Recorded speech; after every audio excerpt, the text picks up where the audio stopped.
ከበሩ ዳንኤል ክብረት ሹመት ላይ ግን ተቃውሞዬን ማሰማት ፈልጋለሁ።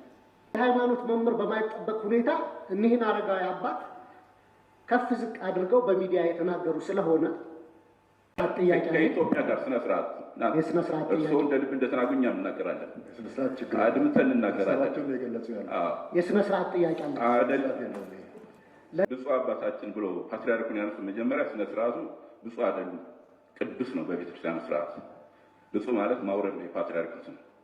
ሰላም ጤና ይስጥልኝ፣ እንዴት አላችሁ? እግዚአብሔር የተመሰገነ ይሁን። በአዲስ ቪዲዮ ተመልሼ መጥቻለሁ። እንግዲህ ዛሬ የምንመለከተው ያው መዋዘ ጥበባት ዲያቆን ዳንኤል ክብረት የኢቢሲ የቦርድ ሰብሳቢ እንደሆኑ ሆነው ትላንትና መመረጣቸውን መሾማቸው ይታወቃል። ይህንን ተከትሎ በፓርላማው እንግዲህ በምክር ቤቱ የተነሱ አንዳንድ ሀሳቦች አሉ። በተለይ ከቤተ ክርስቲያናችን ጋራ ከብፁዕ ወቅዱስ ፓትርያርኩ ከአቡነ ማትያስ ጋር የተነሱ ነገሮች አሉ። እነዚህን እንመለከታለን። እስከ ፍጻሜው ድረስ አብራችሁን ቆዩ። ላይክ ማድረጋችሁን ሼር ማድረጋችሁን እንዳትረሱ። እስቲ ከሁሉ በፊት እንግዲህ የመዋዘ ጥበባት የዲያቆን ዳንኤል ክብረትን ሹመት ካልሰማችሁ ላሰማችሁ።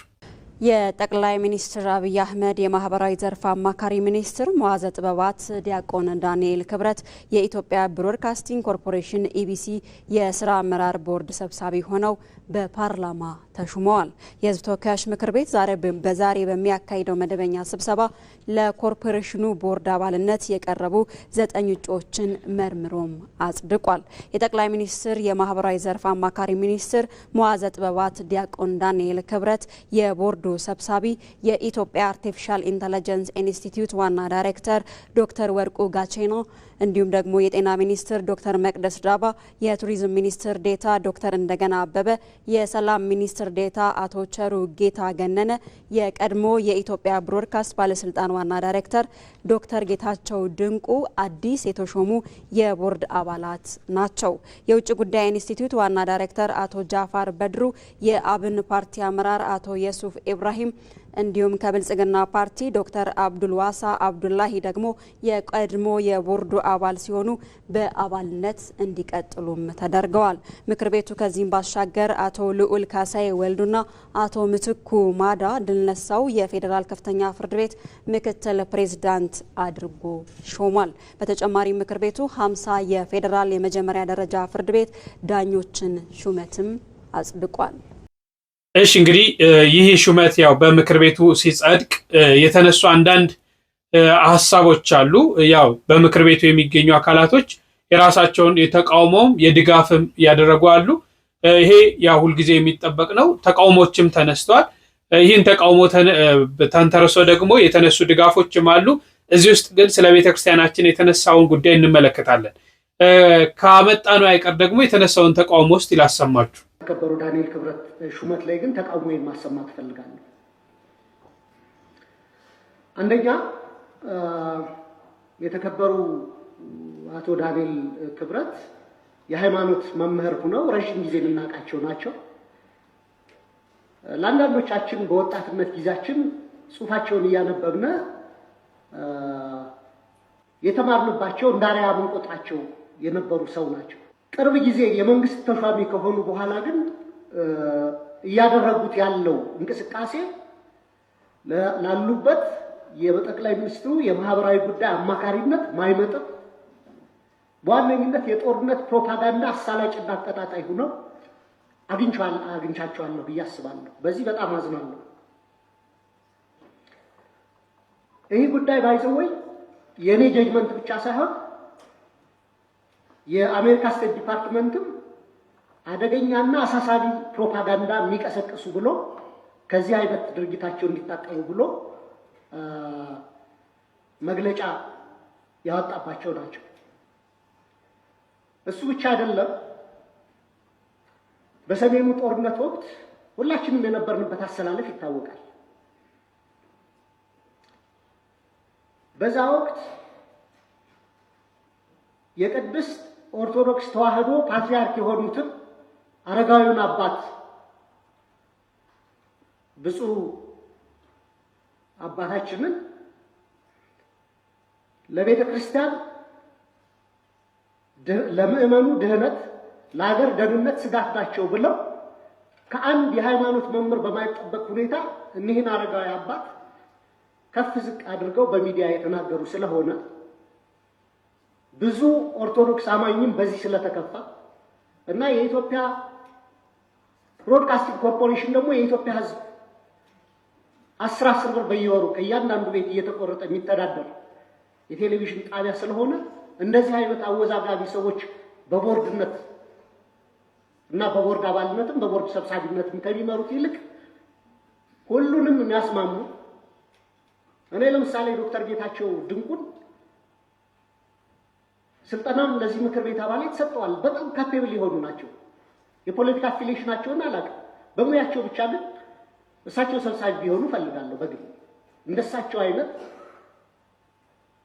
ምሁራዊ ካባቸው የሚያመዝን ከአወዛጋቢነት የራቁ ሰዎች እንዲደረጉ ፈልጋለሁ። የጠቅላይ ሚኒስትሩ የማህበራዊ ጉዳይ አማካሪ ሆነው በኢትዮጵያውያን ማህበራዊ ትስስር ከማጎልበት ይልቅ ማህበራዊ ትስስራቸው እንዲላላ በሃይማኖት፣ በብሔር፣ በፖለቲካ አቋማቸው አወዛጋቢ ስለሆኑ የተከበሩ ዳንኤል ክብረት በአማካሪነት መሾማቸውን የምቃወም መሆኔን ለመግለጽ ነው። የምክር ቤቱ አባል እንግዲህ የተሰማቸውን ዲያቆን መዋዘ ጥበባት ዲያቆን ዳንኤል ክብረት ለዚህ ቦታ መሆን የለባቸውም የሚሉ ነገሮችን ያነሱባቸው መንገዶች አሉ። ከዚህ ጋር ተያይዞ እንግዲህ የቤተ ክርስቲያናችን ርዕሰ መንበር የሆኑት ብፁዕ ወቅዱስ አቡነ ማትያስን በተለያዩ ማህበራዊ ሚዲያዎች እንግዲህ ሲናገሩ እንደነበረም እኚህ ግለሰብ አንስተዋል ማለት ነው። ይህን ተከትሎ አንድ ሌላ የምክር ቤት አባልም ደግሞ ያነሷቸው ሀሳቦች አሉ። ከዛ በኋላ እንነጋገራለን። እንዲያውም የኢትዮጵያ ብሮድካስቲንግ ኮርፖሬሽን ለመጀመሪያ ጊዜ ትክክለኛውን ሰብሳቢ አሁን አግኝቷል። ሰብሳቢው ከእውቀታቸው በተጨማሪ ለሚዲያ የተወለዱ፣ በሚዲያ ያደጉ፣ በሚዲያ የተጠበቡ የጥበብ ሰው ናቸው። ከዲያቆን ዳንኤል በተጨማሪ የማዕረግ ስም አላቸው። መዋዘ ጥበብ የተባሉት የጥበብ መዓዛ የተባላቸው አባቶች ስያሜ የሰጧቸው ይህንን መነሻ በማድረግ ነው። እንግዲህ 35 መጽሐፍ መጽሐፍ ቀላል አይደለም። ያውም ትርክትን እንዳያችሁት ትልቅ መድብል ነው እንጂ ዝም ብሎ ቡክሌት አይደለም የሚጽፉት። አንዴ በአንድ ሚዲያ ላይ ቃለ መጠይቅ ተደርጎላቸው ሳዳም 12ኛ ክፍል እንደጨረስኩ አሉ። የታወቀ ሚዲያ ነው። 12ኛ ክፍል እንደጨረስኩ በነበረኝ ረፍት ጊዜ በቤተ መጽሐፍት ገብቼ ከተጀመረበት ጀምሮ እስከ መጨረሻ ያለውን አዲስ ዘመን ጋዜጣ ነበርኩ ሲል እኔ በጣም ተገረምኩ። እኔ አላስበውም። ማንበብ ብቻ ሳይሆን በዛ ውስጥ የሚገኘውን ዕውቀት አጠቃላይ ምን ያህል እንዳላቸው የሚያሳይ ሆኖ ከፕሬስ ድርጅት በተደረገ ለ3 ጊዜ ነው የተመረጡት። እዛም የፋና ብሮድካስቲንግ ኮርፖሬሽን ማለት ኦልሞስት ተመሳሳይ ባለው በቦርድ ሰብሳቢነት እየሰሩ ስለሆነ በእውቀትም በልምድም በቂ ሁኔታ አላቸው።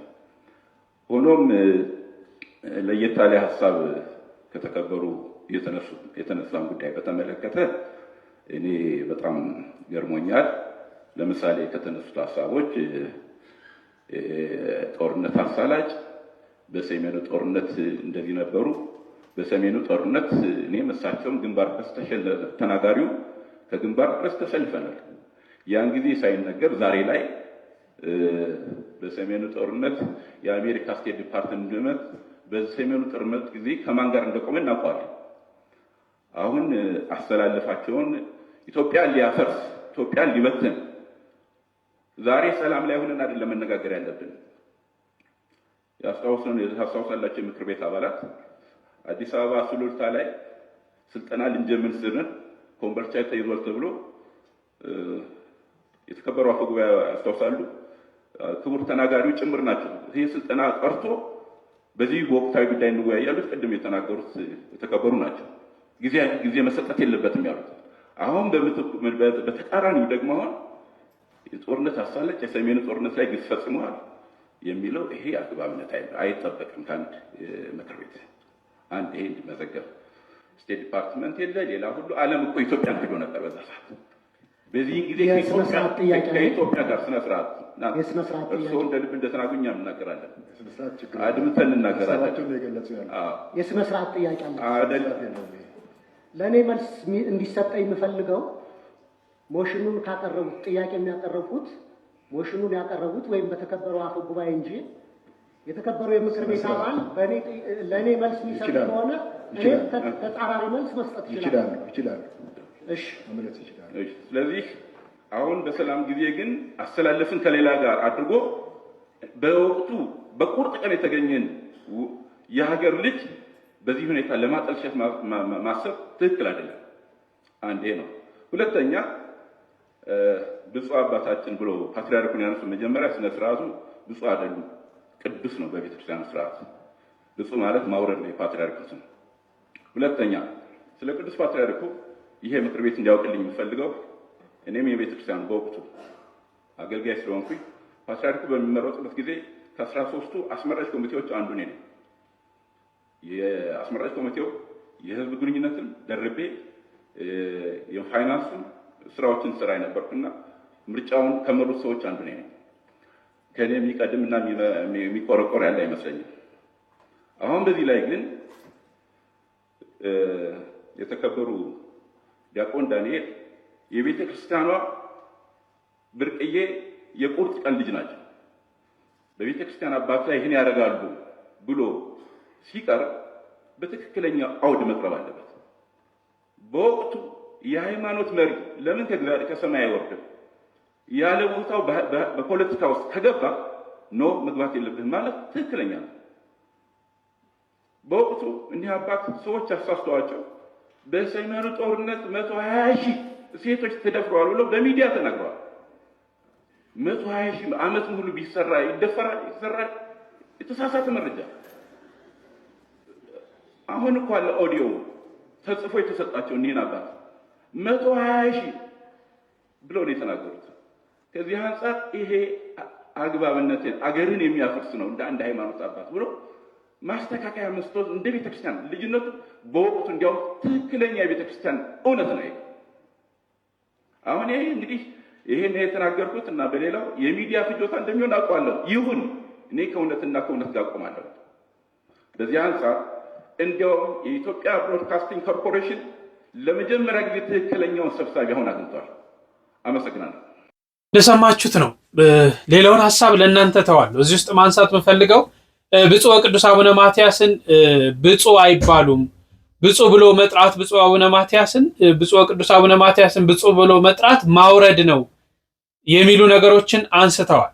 እንግዲህ አንደኛው ሀሳባቸውን ሲያቀርቡ የቤተ ክርስቲያኗን አባት ብለው ብፁዕ አሉ። እኛው ሁለተኛው ደግሞ ብፁዕ ተብሎ በፍጹም አይጠራም የሚሉ ነገሮችን አንስተዋል። እውነት ብፁዕ ወቅዱስ አቡነ ማትያስ ብፁዕ ተብለው አይጠሩም? ብፁዕ መባላቸው ስልጣናቸውን ወይም ክብራቸውን ዝቅ የሚያደርግ ነገር ነው? እንመለከተዋለን። ይህን ቪዲዮ ግን ይዩት። ብፁዕ አባታችን ብሎ ፓትርያርኩን ያነሱ መጀመሪያ ስነ ስርዓቱ ብፁዕ አይደሉም፣ ቅዱስ ነው በቤተክርስቲያን ስርዓት። ብፁዕ ማለት ማውረድ ነው የፓትርያርኩ ስም። ሁለተኛ ስለ ቅዱስ ፓትርያርኩ ይሄ ምክር ቤት እንዲያውቅልኝ የምፈልገው እኔም የቤተክርስቲያን በወቅቱ አገልጋይ ስለሆንኩኝ እንደተመለከታችሁት እንግዲህ በቦታው በሀሳብ ይመላለሳሉ ማለት ነው። እዛ ላይ አንድ የተነሳ ስህተት አለና እሷን ስህተት ለመናገር ያህል ነው። ምንድነው? ብፁዕ ወቅዱስ አቡነ ማትያስ ርዕሰ ሊቃነ ጳጳሳት ዘኢትዮጵያ ሊቀ ጳጳስ ዘአክሱም ወዕጨጌ ዘመንበረ ተክለ ሃይማኖት ተብለው ይጠራሉ እና ብፁዕ አይባሉም። ብፁዕ ማለት ማውረድ ነው፣ የሆነ ዝቅ ማድረግ ነው፣ ክብር አለመስጠት ነው የሚል ነገር ተነግሯልና ፍጹም ስህተት ነው። ምክንያቱም ብፁዕ የሚለው ማውረድ ሆኖ አያውቅም፣ ሊሆንም አይችልም። እንደዛ ከሆነ ጌታ ኢየሱስ ክርስቶስ የዮና ልጅ ስምዖን ሆይ አንተ ብፁዕ ነህ ያለው እያወረደው ነው ማለት ነው። ያው የሰማይ አባቴ ገለጸልህ ያለውን መልስ መልሶ ሊያወርደው ይችላል? አይችልም። ስለዚህ ብፁዕ የሚለው ማውረድ እንዳልሆነ ለማሳሰብ ያህል ነው። ሰላም ክርስቶስ ይብዛልን ይብዛላችሁ። እሺ ወንድማችን እናመሰግናለን። ብፁዕ ተብሎ ይጠራል። በዚህ በማቴዎስ ወንጌል ምዕራፍ 16 ቁጥር 17 ላይ ጌታችን አምላካችን መድኃኒታችን ኢየሱስ ክርስቶስ ክብር ይግባውና ጴጥሮስን አንተ ብፁዕ ነህ ብሎታል። አንተ ብፁዕ ነህ ሲለው ጌታ ጴጥሮስን አውርዶታል ማለት ነው። አንዳንዴ ምክር ቤቱ በጣም ትልቅ ነው፣ በጣም ትልቅ ነው። የምንናገራቸውን ነገሮች በደንብ ልንለይ ያስፈልጋል። ምክንያቱም ከዛ የሚወጡ ነገሮች በርካታ ሰዎች ሰምተው ሊሰናከሉ ስለሚችሉ ማለት ነው። ጌታ ጴጥሮስን አንተ ብፁዕ ነህ ሲለው ጌታ ጴጥሮስን አውርዶታል? አላወረደው። እንግዲህ ሰዎች የሰው ልጆች እኔን ማን ይሉኛል ብሎ በሚጠይቅበት ሰዓት መልስ ሰጡት። ጴጥሮስ ተነሳና ማን ትሉኛላችሁ እኔንስ ብሎ በሚናገሩበት ሰዓት ጴጥሮስ መልስ ሲሰጠው ጌታ ምን አለው? የዮና ልጅ ስምዖን ሆይ በሰማያት ያለው አባቴ እንጂ ስጋና ደም ይህንን አልገለጠልህም፣ አንተ ብፁዕ ነህ ብሎታል ማለት ነው። ስለዚህ ብፁዕ ማለት ማውረድ አይደለም። ለቅዱስ አባታችንም ብፁዕ ወቅዱስ ተብሎ ነው በቅድሚያ ቅዱስ ፓትርያርኩ ሳይሆን ስማቸውን ስናየው ብፁዕ ወቅዱስ አቡነ ማትያስ ቀዳማዊ ፓትርያርክ ርዕሰ ሊቃነ ጳጳሳት ዘኢትዮጵያ ሊቀ ጳጳስ ዘአክሱም ወእጨጌ ዘመንበረ ተክለ ሃይማኖት ተብሎ ነው የሚጠራው። የትኛውም የቤተ ክርስቲያን 6 ፓትርያርኮች እንግዲህ 6ኛው ናቸው ብፁዕ ወቅዱስ አቡነ ማትያስ ሲጠሩ ብፁዕ እየተባሉ ነው የሚጠሩት ማለት ነው። መነሻቸው ብፁዕ ነው። ብፁዕ ነው ቤተክርስቲያን ብፁዕ ቅዱስ ብላ ትሰይማቸዋለች ማለት ነው። የጴጥሮስን ስልጣን ነው ያዙት፣ የጴጥሮስን መንበር ነው ያዙት። ጴጥሮስ እንግዲህ 12ቱ ሐዋርያት መካከል ጴጥሮስ ነበር የሐዋርያቱ ኃላፊ የነበረው። ስለዚህ የብፁዓን አበው ሊቃነ ጳጳሳት ኃላፊ እኚህ ፓትርያርኩ ናቸው ማለት ነው። ማንን ነው የሚወክሉት? ጴጥሮስን ማለት ነው። ያ ለጴጥሮስ የተሰጠ ስልጣን ፓትርያርክ ሆኖ የተሾመበትን በሱ መንበር የመጡ ናቸው። ስለዚህ ብፁዕ ተብለው ይጠራሉ። ብፁዕ ወቅዱስ አቡነ ማትያስ ተብለው ይጠራሉ ማለት ነው። ብፁዕ ማለት ስልጣናቸውን ማውረድ እንዳልሆነ እንድትገነዘቡ ፈልጋለሁ። ሌሎቹን ሐሳቦች እናንተ ሐሳብ ስጡበት። እስቲ እነዚህ እንከታተል። ሲኦል ምን እንደምትመስል ሲኦል ካለ ሰው እንጠይቅ እስቲ። አባ እስጢፋኖስ በረከቶት ይደርብን እያላችሁ በኮሜንት ጻፉልኝ። በአልፋዩ ምድረ በዳ ውስጥ እንዲህ ሆነ። አባ እስጢፋኖስ የሚባል አንድ ባይታዊ የበቃ አባት ይኖር ነበረ። በዓይኖቹ ያየውን በጆሮቹ የሰማውን ከራሱ ከአንደበቱ እንስማ። አባ እስጢፋኖስ እንዲህ ሲል ይናገራል። ከዕለታት አንድ ቀን በአልፊው ምድረ በዳ ውስጥ ስዘዋወር በዚያ ባሉት ሸለቆዎች፣ ተራራዎችና ሰውን እንደ ወዳጅ በሚንከባከበው አራዊት ተደንቄ እግዚአብሔርን አመሰገንኩ። ወደ ምድረ በዳው እምብርት ዘልቄ ስገባ እጅግ ብዙ ምንጮች፣ ዛፎች መኖራቸውን አስተዋልኩ። ከአንድ ዛፍ ስር ከበረሃ ሙቀትና ቅዝቃዜ የተነሳ ነጭ ወደ መሆን የተቀየረ የራስ ቅል አገኘው። በዚያም እግዚአብሔርን አመሰገንኩና ይሄ የራስ ቅል የማን እንደሆነ ምን አይነት ሕይወት ይመራ እንደነበረ ለማወቅ ፈለግኩ። አሁን የት እንደሚኖርና ምን አይነት ሕይወት ይመራ እንደነበረ ይነግረኝ ዘንድ የራስ ቅሉ አንደበት ተሰጥቶት ቢያናገረኝ ብዬ ተመኘው። ምስጢሩን እንዲገልጥልኝ ፊቴን ወደ ምስራቅ አዙሬ እግዚአብሔርን በጸሎት ጠየቅኩ። ጸሎቴን ከመጨረሴ በፊት እንዲህ የሚል ድምፅ ሰማሁ። አባ እስጢፋኖስ አሁን የምነግርህ ለአንተም ለባልንጀሮች ማስጠንቀቂያ ነውና ልብ ብለህ አድምጠኝ። ስለዚያች አስፈሪ የፍርድ ቀን ለባልንጀሮች በሙሉ አስጠንቅቀህ ንገራቸው። ክርስቶስ ዳግመኛ በሚመጣበት በሙታን ትንሣኤ ዕለት ቸርነትን ማድረግና በእምነት በሚሰራ ሥራ ሰው ሁሉ ወደ እግዚአብሔር ይቀርባል እንጂ ወንድምም ወንድሙን አባትም ልጁን አያድንምና በትጋትና በጸሎት ለማይኖሩ ወዮላቸው። በዚያች ዕለት ጸሎትህ ልክ እንደ ጧፍ ደምቃ ትበራለችና እንዳትሰለች ተጠንቀቅ። ብዙ ስቃይ ወዳለበት፣ እሳቱ ወደማይጠፋበት፣ ትሉ ወደማያንቀላፋበት እኔ ወደምኖርበት ቦታ እንዳይመጡ የምነግርን ሁሉ ለሰዎች ንገራቸው። በምድረ በዳ ላይ የነበረኝን ሕይወት ልንገርህ ስማኝ። አባ እስጢፋኖስን ያዳምጥ ዘንድ ቀጠለ። ምንም እንኳን ብዙ ገንዘብ ቢኖረኝም በማንኛውም ሰው ላይ የምቀና፣ ለዶች የማራራ፣ ሲበዛም ስስታም ነጋዴ ነበርኩ። ጸሎት ጸልዬ የማላውቅና ለማንም የማራራ ጨካኝ ነበርኩ። እግዚአብሔርን ለማመስገንም ይሁን እርሱን ለማስደሰት ምንም ያደረኩት ነገር የለም። ሰውን ሁሉ የሚወዱና ብዙ የፍቅር ቸርነት ሥራዎችን ይሰሩ የነበሩ ደጋግ ወንዶች ልጆች ነበሩኝ። መልካም ሥራ እንድሠራ ይመክሩኝ ነበር። እኔ ግን አልሰማቸውም ነበር። ገንዘቤን እንዳያገኙ አደርግ ነበር። ምንም እንኳን ብዙ ሀብት ቢኖረኝም አንድ ቀን ግን ባለኝ ሀብትና ንብረት ደስ ብሎኝና ረክቼ አላውቅም። አንድ ቀን ለንግድ ወደ ሩቅ አገር ሄድኩ። ብዙ ግመሎችን ከሎሌዎቼ ጋር ይዤ በመጓዝ ላይ ያለው በአንድ በረሃ ውስጥ በሚገኝ ዛፍ ስር ጥቂት ለማረፍ ተዘጋጀው። መንገድ የሚመራኝ ሰው አስከትዬ እጅግ ብዙ ገንዘብና ዕቃዎችን ለንግድ ይዤ ነበር። አንድ ቀን ሙሉ በበረሃው ውስጥ ከተጓዝን በኋላ መንገድ የሚመራኝ ሰውዬ አቅጣጫው ጠፋበት። ወዴት እየሄድን እንደሆነ ሳናውቅ ለ3 ቀናት ያህል ያን በረሃ ዞር ነው። እግዚአብሔር የመንገዱ መሪ ያልሆነለት ሰው ወዮለት። የፀሐይ ሙቀቱ ይለበልባል። ግመሎቼ ሞቱ፣ ሎሌዎቼም ትተውኝ ሄዱ። እኔ ብቻ ቀረሁ። በዚያ ምድረ በዳ ውስጥ እጄ ላይ የቀረውን ስንቅ እየተመገብኩ ለተጨማሪ 3 ቀናት ቆየው። እየሞትኩ እንደሆነ ተሰማኝ። ነፍሴን ሊያድን የሚችል ምንም መልካም ምግባር እንደሌለኝና አሁን ከደረሰብኝ መከራ መውጣት የሚያስችል ስልጣን እንደሌለኝ በማሰብ ሕይወቴ እንዴት በፍጥነት እየጠፋች መሆኑን ሳይ በጣም ተጨነቅኩ። በቀጣይ ቀን ዓይኖቼ ከብደውኝ ማየት ተሳነኝ። በሦስተኛው ቀን ዓይኖቼ ተከፈቱና ከአፉ እሳት የሚጠፋ የእሳት ሰይፍ የያዘ እጅግ በጣም የሚያስፈራ መልአክ አየሁ። ነፍሴን ከሥጋዬ እንድትለይ አዘዛት። ነፍሴን በእጁ ጭፍልቅ አድርጎ ያዛትና ለዲያብሎስ ሰጠው። ከዚያም በሹካ መሳይ ሹል ነገር ወጓትና ብቻዬን ወደምኖርበት ወደዚያች የስቃይ ቦታ መጥቶኝ ከዚህም እኔ ከምኖርበት ስቃይ ቦታ አጠገብ መጨረሻው በማይታይ ጥልቅ ጉድጓድ ውስጥ የሚኖር በዓለም ሳለሁ የማውቀው ሥራዎቹ ልክ እንደኔ የከፉ ሽማግሌ አየሁ። እርሱም በከባድ ስቃይ ውስጥ ይኖራል። በምን ምክንያት ወደዚህ ቦታ እንደተጣለ ስጠይቀው በመጥፎ ሥራዎቼ ምክንያት አለ። ከሰውየው ጋር እያወራው እያለው ድንገት ማንም በምድር ላይ የሚኖር ሰው ሰምቶት ሊቋቋመው የማይችለው የመብረቅ ነጎድጓድ ሰማው። ድምፁም በዚህ ያለውን ስቃይ የሚያስፈጽመው መልአክ ድምፅ ነበር። እርሱም ጭብጥ አድርጎ ይዞ እስካሁን ሰዓት ድረስ ወደምገኝበት ወደ ጥልቁ ወረወረኝ። እኔ እስጢፋኖስም በገነት ያሉ ቅዱሳንን ማየት ትችላላችሁን በማለት ጠየቅኩት። እርሱም በእነርሱና በእኛ መካከል ሊለካ የማይችል ርቀት ስላለ እነርሱን ማንም ሊያያቸው አይችልም። በዚያች በመጨረሻዋ ሰዓት ገንዘብም ቢሆን ሀብትም ቢሆን ወይም ልጆቼ ሊያድኑኝ ለማይቻላቸው ለኔ ወዮልኝ። ስለዚህም አባ እስጢፋኖስ ሆይ የነገርኩህን ሁሉ አስታውስ። ለመጸለይ ወይም መልካም ለማድረግ አትዘግይ። ቃሌን ለሁሉ ሰው ንገር። እኔ ሁልጊዜ ለወላጆቼ የማልታዘዝና ዓለማዊ ፍላጎቶችን ወዳጅ ነበርኩ። በመጽሐፍ ቅዱስ ትእዛዛት መሰረት አልኖርኩም። ምንም እንኳ ወደዚህ ዓለም የመጣው ጌታ ከድንግል ማርያም እንደተወለደና በገዛ ፈቃዱ መከራ እንደተቀበለ ባውቅም በኢየሱስ ክርስቶስ ግን እምነት ኖሮኝ አያውቅም። ሰው በቅድስት ጥምቀትና በቅዱስ ቁርባን እንደሚድን ባውቅም በትዕቢቴ ምክንያት በእነርሱ መኖርን ትእዛዛቱን መከተልን እምቢ አልኩ። እነዚህን ጸጋዎች በፍጹም ቸል እንዳትል። እነዚህን ቃላት 3 ጊዜ ደጋገመና ይሄን ሁሉ ለአንተ እንድነግርህ ታዝዤ ነው ብሎኝ መናገሩን አቆመ። እኔ እስጢፋኖስም ያን የራስ ቅል ወደ አንድ ዋሻ ወሰድኩና ጉድጓድ ቆፍሬ ቀበርኩት። ከዚያም ወደ ወንድሞቼ ዘንድ ሄድኩና ሁሉንም ነገር ነገርኳቸው። ሁላችንም ጸልየን ከሙታን ትንሣኤ በኋላ ቃል በተገባልን በኢየሱስ ክርስቶስ ዘላለማዊ ተስፋ እንኖር ዘንድ ለእግዚአብሔር ፈቃድ በታማኝነት ለመኖር የተገባን እንሆን ዘንድ የሰራዊት ጌታ እግዚአብሔርን በጸሎት ጠየቅነው። አባ እስጢፋኖስም እንዲህ በማለት በሲኦል ስላለው መከራና ስቃይ ያንን የቅል ራስ በመጠየቅ ለኛ ነገረን። የአባ እስጢፋኖስ በረከቱ ይደርብን። እኛም ንስሐ ለመግባት ሥጋ ወደሙን ለመቀበል አንዘጊ። ጌታችን መድኃኒታችን ኢየሱስ ክርስቶስ በዕለተ ትንሣኤው በቀኝ ያቆመን፣ አሜን። ጥር 29 አቤት አቤት አቤት! ጻድቃን ማህበረ ዴጌ። አዎ በየወሩ በ29 በጌታችንና በአምላካችን በመድኃኔ ዓለም በኢየሱስ ክርስቶስ ስም ዝክርን ይጠጡ የነበረ ዝክርን ይዘክሩ የነበረ።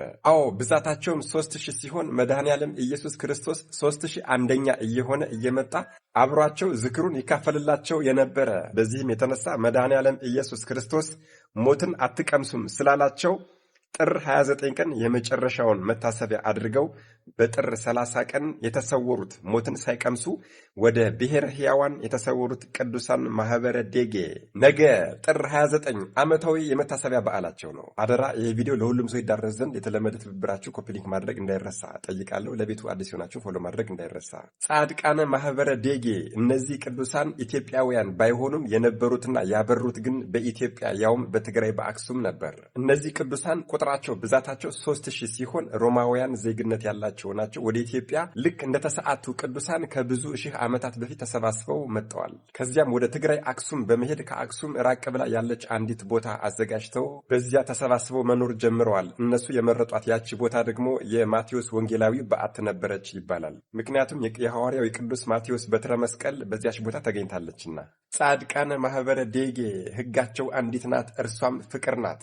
ለዘመናት በፍቅረ ክርስቶስ ታስረው ፍቅርን ለብሰው ፍቅርን መስርተው ፍቅርን ኑረዋታል። እነዚህ ቅዱሳን ሁሌም በሰንበት ቀን በጌታችን በትንሣኤው ስም ዝክርን መታሰቢያን ያደርጉ ነበረ። ከዚያም ውጪ በተለየ ሁኔታ ሁሌም በየወሩ በ29 በጌታችን ስም ጽዋ ይጠጡ፣ ዝክር ይዘክሩ፣ መታሰቢያ ያደርጉ ነበረ። በዚህም የተነሳ መድኃኔ ዓለም ኢየሱስ ክርስቶስ 3001ኛ እየሆነ ጽዋቸውን መጦ አብሯቸው ተሳትፏል። ታዲያ ጌታችን አምላካችን መድኃኔ ዓለም ኢየሱስ ክርስቶስ ይህንን ጽናታቸውና ፍቅራቸውን አይቶ በነዳይ በነቢጤ አምሳል ነበር የተገለጸላቸው። ከዚያም ከእነርሱ ጋር ማህበርተኛ ሆኖ እንዲደመርና እንዲቆጠር ጠይቋቸዋል። እነርሱም እሺ ብለው ፈቅደውለት ማህበርተኛ ሆኖ ለ1 ዓመት ከ6 ወር አብሯቸው ከተቀመጠ በኋላ ለእኔም እንደ አቅሜ ዝክር መታሰቢያ ስጡኝና ዝክሩን ጽዋውን ላዘጋጅ አላቸው። እነርሱም አንተ የኔ ቢጤ ነዳይ ነህና ስለማይሆንልህ ዝም ብለህ ከማህበራችን ውስጥ ተደምረህ አብረህ ጽዋውን ጠጣ እንጂ ዝክር ለመዘከር አትበቃም አትችልም አሉት። የኔ ቢጤ ነዳይ የመሰለው ጌታችንና አምላካችን መድኃኔዓለም ኢየሱስ ክርስቶስም አይሆንም፣ ዝክር አወጣለሁ፣ ተራ ስጡኝ አላቸው። እነርሱም ካልክማ ብለው ተራ ሰጡት። ታዲያ ያቺ የሰጡት ቀን ደግሞ ተራዋ ጥር 29 ቀን ነበረች። ታዲያ ከማህበርተኞቹ መካከል ደግሞ አሳላፊ ወይም ደግሞ ሙሴው ሳይዳ ይባላል። እርሱ ደግሞ ችግረኞችና መጻተኞችን አዲስ እንግዶችን አይወድም ነበርና ጌታችን አምላካችን መድኃኔዓለም ኢየሱስ ክርስቶስ በኔ ቢጤ መስሎ ስለተገለጸ አልወደደውም ነበር። እዚህ ላይ እጅግ በጣም የሚገርምና የሚያሳዝነውን ነገር ልንገራችሁ። 1 ዓመት ከ6 ወር መድኃኔዓለም ኢየሱስ ክርስቶስ 3001ኛ ሆኖ ማህበርተኛ ሆኖ 3000ዎቹ ቅዱሳን ፈቅደውለት ከማህበርተኞቹ ጋር ተደምሮ እያለ ለ1 ዓመት ከ6 ወር ሲቀመጥ ይሄ ሙሴ ወይም ደግሞ አሳላፊ ክፉ ነበርና ለአንድ ቀን እንኳን አንዲት ጽዋ ጸበል ሰጥቶት አያውቅም ነበረ። ታዲያ ከ1 ዓመት ከ6 ወር በኋላም የጌታችን የማህበር ተራው ደረሰ። እንደ ማህበሩ ስርዓትም አሳላፊ ወይም ደግሞ ሙሴው ጌታችንና አምላካችን መድኃኔዓለም ኢየሱስ ክርስቶስን ጠርቶ ጋኖችን እጠባቸው አለው። ጌታችንም ጋኖቹን ሊያጥብ እየተዘጋጀ እያለ ይሄ ክፉ አሳላፊ አንተ የመጣህበት የማይታወቅ ከየት አምጥተህ ማህበር ልታደርግ እንደሆነ እስኪ አያለሁ አለው። ጌታችንና አምላካችን መድኃኔዓለም ኢየሱስ ክርስቶስም ራቅ ብሎ የተቀመጠ አንድን እረኛ ጠራና አንተ ልጅ ከብቶችን እኔ እጠብቅልሃለሁ፣ ሂድና ውሃ ቀድተህ አምጣልኝ አለው። እረኛውም እሺ ብሎ እየሄደ እያለ ጌታችን ዘወትር የሚቀመጥባት ድንጋይ አለች። በነገራችን ላይ አሁንም ይህችን ቦታ ማህበረ ዶጌ ሄደን ማየት እንችላለን። ታዲያ እረኛው ጌታችን ባዘዘው መሰረት ውሃ ሊቀዳ እንስራ ተሸክሞ ሲሄድ ጌታችን ደግሞ የያዘውን በትር ከእረኛው ፊት ለፊት ወርወር አደረገው። የወረወረው በትርም ሂዶ ከእረኛው ፊት ላይ ተተከለ። ከዚያም ጌታችን እረኛውን ጠራውና እሱን ዱላ ንቀለው አለው። ዱላውንም በነቀለው ሰዓት ከዛ በፊት ያልነበረች እጅግ በጣም አስደናቂ ምንጭ ፈልቃለች። በዚህ ጊዜ እረኛው ደንግጦ እያለ ከሱ ምንጭ ላይ ቀዳና አምጣልኝ ብሎታል ጌታችን። እረኛውም ከዚያ ቀድቶ አምጦለታል። ጌታችንም በሙሉ ለማህበር የተዘጋጁትን እንስራዎችን፣ ገንቦችን በሙሉ በዚህ ውሃ ሞልቷቸዋል። ማህበርተኞቹም እንደነገርኳችሁ ምን ሊያበላን ነው ምን ሊያጠጣን ነው ሳይሉ በማህበሩ ቀን በጥር 29 ቀን ጌታችን አምላካችን ኢየሱስ ክርስቶስን በእኔ ቢጤ በነዳይ የተመሰለውን ጌታችንን ሳይንቁ ቀጥታ ተሰብስበው ተገኙለት። 3000ዎችም ጌታችንን አምላካችን መድኃኔዓለም ኢየሱስ ክርስቶስም በ3000ዎቹ ማህበርተኞች ፊት እነዚህን ጋኖች ቢባርካቸው ወይን የተሞሉ ጋኖች ሆነው ተገኝተዋል። የታደሉ ማህበርተኞችም ጌታችን አምላካችን መድኃኔዓለም ኢየሱስ ክርስቶስ ጽዋውን እየቀዳ ሰጧቸዋል። በቀመሱትም ጊዜ ከዚህ በፊት ቀምሰውት የማያውቁት ጽዋ ሆኖባቸዋልና እጅግ በጣም ተደንቀዋል። ታዲያ ከቅዱሳን ከጻድቃን አንዱ መስሏቸዋልና በዚያው ቅጽበት ከእግሩ ስር ወደቁና እስካሁን ድረስ ሳንበድልህ አልቀረንምና አባታችን ሆይ ይቅር በለን ብለውታል። እርሱም በእጁ ዝቅ ብሎ ሁሎችንም ተነሱ ብሎ ካስነሳቸው በኋላ እናንተ ሳትሆኑ የበደላችሁኝ የበደለኝስ አሳላፊያችሁ ሙሴው ነው፣ እሱን ጥሩና ከእርሱ ጋር አፈራርዱኝ። 1 ዓመት ከ6 ወር ስቀመጥ አንዲት ጽዋ እንኳን ሰጦኝ አያውቅም ብሎ ከሰሰው። እጅግ በጣም ይገርማል። ነገር ግን ሙሴው ደፋርና የማያፍር ሰው ስለነበር ጌታችንና አምላካችን መድኃኔዓለም ኢየሱስ ክርስቶስን ይህ ሰው በልቶ አልበላሁም ጠጥቶ አልጠጣሁም ይላልሳ እንዴት ያለ ክፉ ሰው ነው አለው። ቀጠል አረገናም ደግሞ ለእናንተ 1 ጽዋ ሰጥቼ እንደሆነ ለእርሱ 2 ጽዋ ነበር እንዲሁም የምሰጠው አለ። ጌታችንና አምላካችን መድኃኔዓለም ኢየሱስ ክርስቶስም እንግዲያውስ እኔ የጠጣሁባት ዋንጫ ጽዋ ትምጣና ትመስክርብኝ አለ። ማህበርተኞችም በዚሁ ተስማምተው ዋንጫዎቹን አመጧቸው። አሳላፊው ሙሴውም አንዲት ሽራፊ የተሰነጠቀች ጽዋ አመጣና በዚህች ነበረ የማሳልፈው የምሰጠው አለ። በዚህ ጊዜ ያቺ ሽራፊ የተሰነጠቀች ዋንጫ ከመሬት 1 ክንድ ከስንዝር ከመሬት 1 ክንድ ከስንዝር ከፍ አለችና ለጌታችን ለአምላካችን ለመድኃኔዓለም ኢየሱስ ክርስቶስ 3 ጊዜ እንደ መስገድ ዝቅ ዝቅ ዝቅ አለችና ዓለማትን የፈጠረ መድኃኔዓለም ሕያው ምስክሬ ነው፣ በእጆቹ አልያዘኝም በከንፈሩም አልነካኝም ብላ ለመድኃኔዓለም ለኢየሱስ ክርስቶስ መሰከረች። በዚህ ጊዜ ምድር ተከፍታ ዳታንና አቤሮንን እንደዋጠቻቸው ይህንንም ሙሴ ወይም ደግሞ አሳላፊ ከነ ልጁ ምድር ተከፍታ ውጣቸዋለች። ማህበረ ጻድቃንም ጌታችንና አምላካችን መድኃኔዓለም ኢየሱስ ክርስቶስ እንደሆነ በተረዱና ባወቁ ጊዜ ከእግሩ በታች ወድቀው ሰግደውለታል። ይቅርታ እንዲያደርግላቸውም ለምኖታል። ይሄም የሆነው በጥር 29 ቀን ነበር። ጌታችን አምላካችን መድኃኔዓለም ኢየሱስ ክርስቶስም ይቅርታ ካደረገላቸው በኋላ ስማችሁን የጠራ በስማችሁ ተዝካር ያወጣ በስማችሁ ቤተክርስቲያን ያሳነጸ በስማችሁ ድሆችን የረዳ ያበላ ያጠጣ ያጎረሰ የሰጠ የመጸወተውን በሙሉ እስከ 14 ትውልድ ድረስ እምርላችኋለሁ በማለት ቃል ኪዳን ገብቶላቸዋል። ምን ይሄ ብቻ በእኔ ስም ማህበር ተጠጡባት የነበረችውን ይህችን የተቀደሰችና የተባረከች ቦታችሁን መጥቶ የተሳለመውን ኢየሩሳሌም ጎለጎታ መቃብሬን እንደተሳለመ እቆጥርለታለሁ አላቸው። እናንተም ሞትን አትቀምሱም ብሎ ቃል ኪዳን ስለገባላቸው በሚቀጥለው ቀን ማለትም በጥር 30 እንደነ ነቢያት እንደነ ሄኖክ እንደነ ኤልያስ እንደነ እዝራ ወደ ብሔረ ሕያዋን በሕይወት ተሰውረዋል አድርገዋል። እንግዲህ ወገኖች በተለይ አክሱም ትግራይ አካባቢ ያላችሁ ሰዎች እንዴት የታደላችሁ ሰዎች ናችሁ! እውነቴን ነው የምነግራችሁ። ከዚህም ደግሞ ወደዛ የምትሄዱ ሰዎች እጅግ በጣም እግዚአብሔር ወዷችኋል ማለት ነው። ማህበረ ጻድቃነ ደጌ ገዳም ስትሄዱ እኮ አንድ ክንድ ከስንዝር ከፍ ብላ ለጌታችን የመሰከረችውን ጽዋ፣ ጌታችን ይቀመጥባት የነበረችውን መቀመጫ ድንጋይ፣ ጌታችን ወርውሮ ጸበል ያፈለቀባትን የወርቅ በትር እንዲሁም ደግሞ ካፈለቀውም በኋላ የዮርዳኖስ ጸበል ይሁን ብሎ የሰየመውን ጸበል፣ ቅዱሳኑ ማህበሩን ለማውጣት ሲጠቀሙባቸው የነበሩ መገልገያ ዕቃዎችን፣ የሐዋርያው የወንጌላዊ የቅዱስ ማቴዎስን በትረ መስቀልና ሌሎችንም ንዋየ ቅድሳት ታገኛላችሁ።